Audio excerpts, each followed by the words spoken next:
Afternoon. Afternoon, Frank.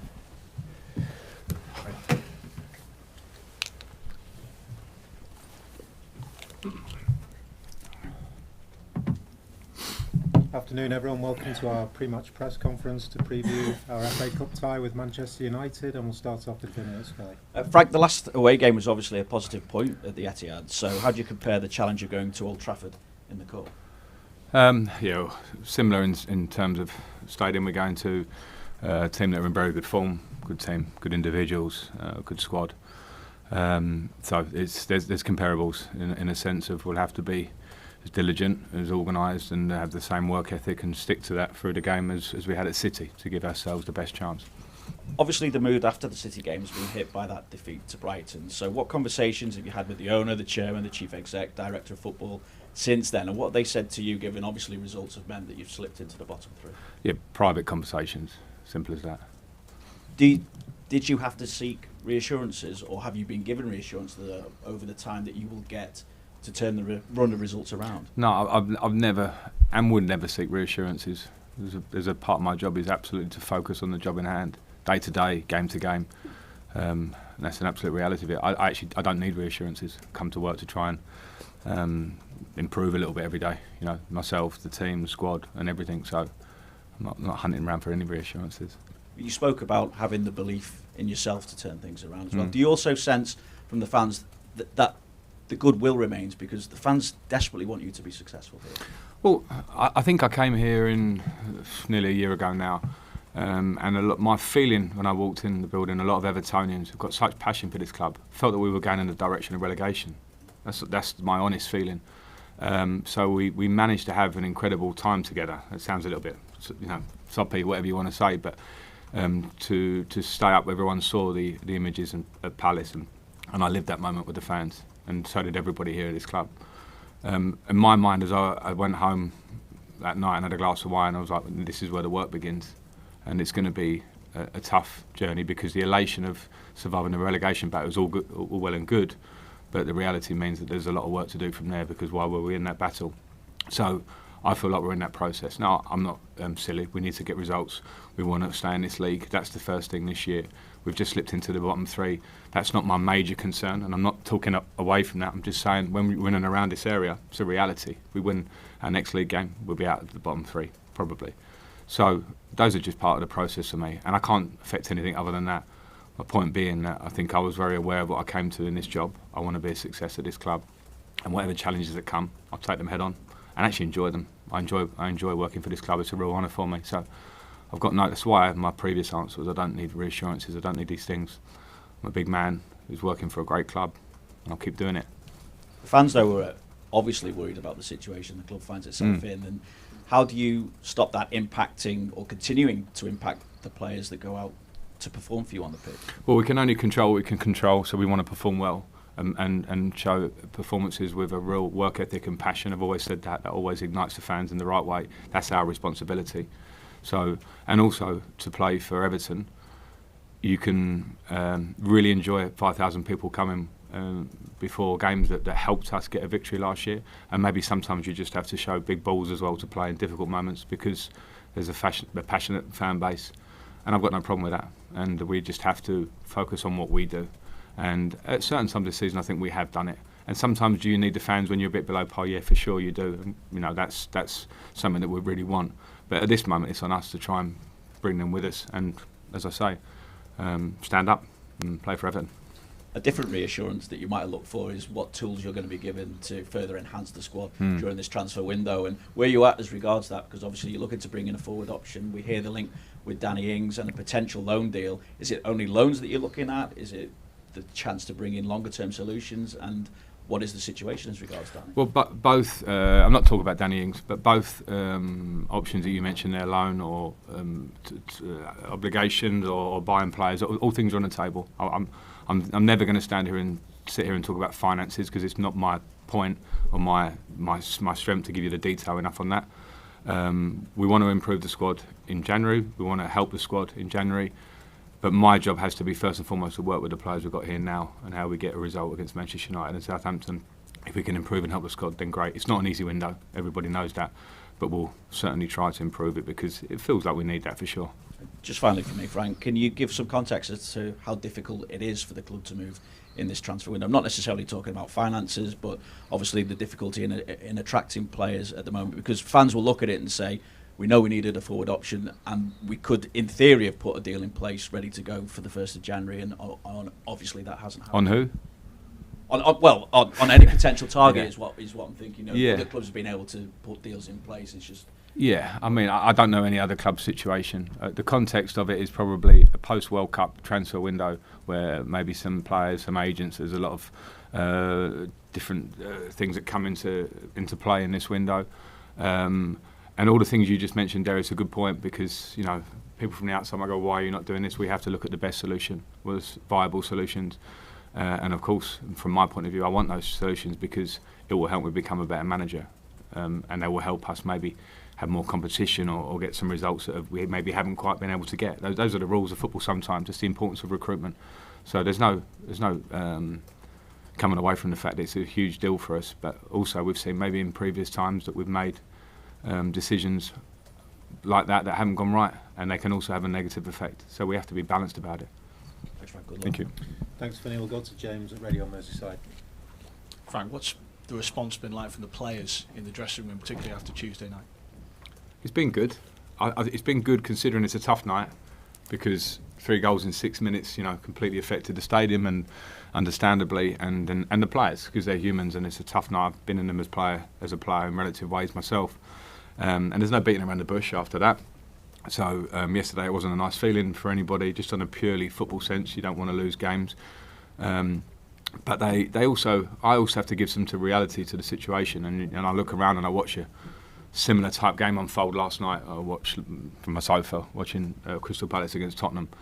I watch a lot of teams around us that go away and have some of these results this season. We've seen, and Brighton, for instance, have beaten Chelsea well this year, went to Manchester United, and all these things. We can't disrespect them, and we should never get ahead of ourselves, or we think that we're not beatable if we don't get it right.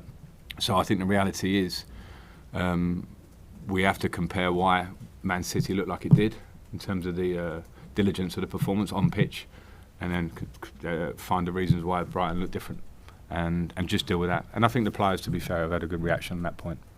And going into the Manchester United FA Cup tie, we saw you make changes for the Bournemouth game in the League Cup, so will it be a similar sort of approach when it comes to team selection this weekend? Yeah, that was a different situation, because we had a lot of players that were pushing to play, and they had to come in and try and show that they deserved to play more regularly. And we had 3 games in a week, and we came off the back of 4 injuries against Leicester. So I had to make changes in that game for different reasons. This game is different. We don't play afterwards until Southampton 9 days later. So that would affect my selection. Without saying it's a free hit this weekend, is it a good thing in the sense you don't have a Premier League game and it's a chance to concentrate on another competition? I don't see it that way. The FA Cup is a competition of pride for Everton in its history, and for me in my history. So I give it the same importance. It's a different competition, but off the back of the feeling after Brighton, whether it was 3 points or an FA Cup next round on the cards, we have to approach it in exactly the same way. And lastly from me, what have you made of Ellis Simms' condition since he's been back, and just into your thinking of recalling him from Sunderland? Yeah, it's another attacking option for us, who's a player that is ours, so it was relatively easy in that sense. He's ours to have and be competitive in the squad. He now needs to show in training and at this level, it's the Premier League, and he's had a good loan and now show that he's worthy of coming in and affecting games for us. So he's just back recently, so we hope to see that. Thank you. Thanks, James. We'll go to Alistair at the BBC. Hi, Frank. Can I just check on team news, particularly with Nathan Patterson and his injury the other night? He's out for 6 weeks, unfortunately. It's a medial ligament injury. Okay. Did he have a scan this week? Is that right? Yeah. Is there any other issues that you need to be aware of this week? No, we've had illness with Anthony Gordon. Yerry Mina, Yerry's over it. Anthony's off the back end of it, so we'll have to consider that. Dominic was pretty fatigued after the Brighton game, so we have to consider that as well going into the game. So we'll see exactly whether he's fit to start or not. So other than that, I believe we're where we were. bit of a blow for Nathan. Obviously, he's had injuries already this season, hasn't he? Yeah, it's a blow, and kind of freak one, in terms of how he did the injury, and big blow for us. He's a young fullback who's come in and broke through and done really well for us. We know that. But, it's time for others to take that mantle, and he'll be back 6 weeks. Sounds a long time right now, but he'll be back. I just wondered, sort of more widely, how much responsibility do you take for Everton's position at the minute, or do you think it's also down to long-term issues at the club? I take my responsibility absolutely as a manager, as a coach of the club, because I have to affect everything I can and prioritise what the most important things are. And like I said there, it's coaching the team, trying to improve, trying to get the result which we got last year, trying to understand what our result, where we want to get to this year, and trying to attain it. And there are a lot of things at play there. And it's true that when I came in here, I think it was very well known that we want to improve a big part of the club. We had a strategic review for a reason, to look at how can we, be better in every department. Now, I'd be Superman if I could be in charge of every department, so they're not all my roles. So I know what my responsibility is. I can't give you a number. I can't gauge it against everything else. We know there's a lot of work to do, I think, on and off the pitch, to try and be better in every way. I think that's what great clubs and great, companies do. And we have to keep working on that. And that will be a process. And I feel strongly about that. I don't know where we should finish in the league this year, what exactly it should look like. But what we know is that to get back to where we really want to be, that will be a process. And my responsibility for that I'll take head on, no problem. In terms of January as well, do you have money to spend? Is there, I know there's a willingness to bring people in, but given the financial situation at the club in recent times, do you have money to spend in order to improve the squad? Yeah, we have a budget to spend, but as I mentioned, we may look at loans as well, and we have to look at, can we bring in a player to impact us now, because that's what we want and we need, but also not to bring in players that become our players that are not the right move for Everton or for our squad to help us and improve us. So that's a process we have to go through to make sure we don't make those mistakes. And that doesn't make it easy. It's not a big market at the minute, particularly at the top end of the pitch. It's always the hardest market to find people that will come and deliver for you. But we have to work our best way to try and do that. And you mentioned earlier, obviously, Everton in the bottom three now. They were there at times during the course of last season as well. There's obviously, an ongoing issue in terms of the club's form and the results. What more do you need in order to get better results?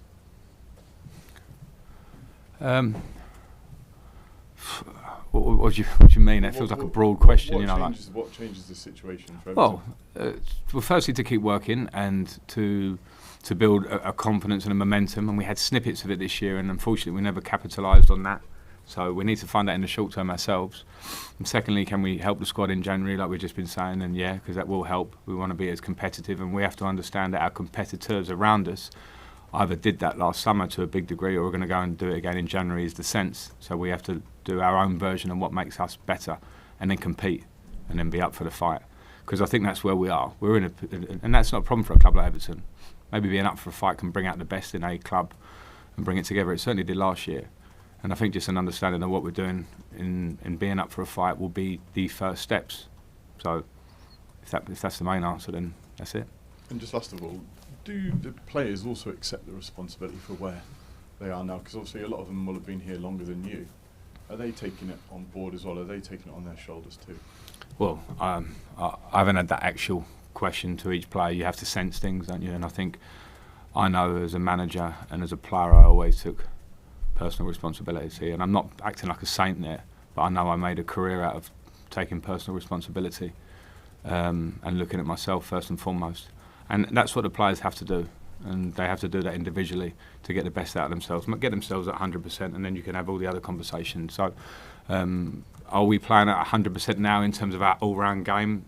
No. Is anybody at any one time? Possibly not. Can we get more of ourselves looking at our recent performances? Yeah, for sure. So that's a responsibility that I certainly hope the players are taking on, and it would always be my message, is that you take your personal responsibility, then the collective thing will come alongside that. Okay, thanks. Thanks. Thanks, Alistair. Any further questions in the open section? We'll go to Ian at the back.